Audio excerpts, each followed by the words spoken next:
কিয়ামতের দিন আল্লাহ তাআলা প্রত্যেক নবীকে জিজ্ঞেস করবেন যে তুমি কি তোমার উম্মতের কাছে আমি যা যা পৌঁছাতে বলেছিলাম পৌঁছিয়েছো? নবীরা বলবে আল্লাহ আমি পৌঁছিয়েছি। নবীদের কথা ঠিক কিনা সত্য কিনা এর সপক্ষে তখন বিশ্বনবী সাক্ষী দিবেন। সুবহানাল্লাহ পড়েন।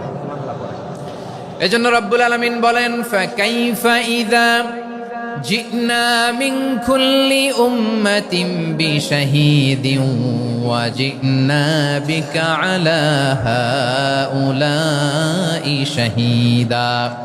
তখন কেমন হবে যখন প্রতিটি উম্মত থেকে আমি একজনকে সাক্ষ্য হিসেবে বের করে আনবো, আর তাদের উপরে নবী আমি আপনাকে সাক্ষ্য বানাবো। পড়েন সুবহানাল্লাহ। তাহলে সব উম্মতের ব্যাপারে সেই উম্মতের নবীরা সাক্ষ্য দিবে, আর ওই নবীদের উপরে আমাদের নবী বিশ্বনবী সাক্ষ্য দিবেন। সুবহানাল্লাহ পড়েন। এজন্য বিশ্বনবী হচ্ছেন শাহিদ। শাহিদের আরেকটা ব্যাখ্যা হচ্ছে বিশ্বনবী সাল্লাল্লাহু আলাইহি ওয়াসাল্লাম আমাদের সাক্ষীর উপরে তিনি সাক্ষী দিবেন। তিনি নবীদেরও সাক্ষী, আবার আমাদের উপর উম্মতের উপরও সাক্ষী। সুবহানাল্লাহ পড়েন।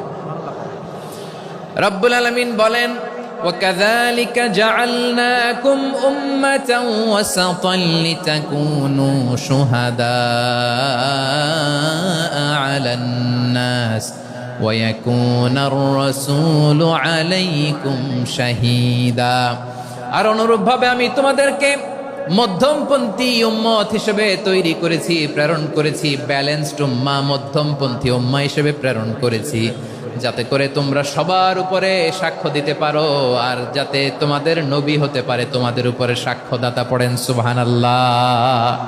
আমরা হচ্ছি ব্যালেন্সড উম্মাহ, আমরা সবার ব্যাপারে সাক্ষ্য দিব, আর আমাদের উপর সাক্ষ্য দিবে স্বয়ং বিশ্বনবী। সুবহানাল্লাহ পড়েন।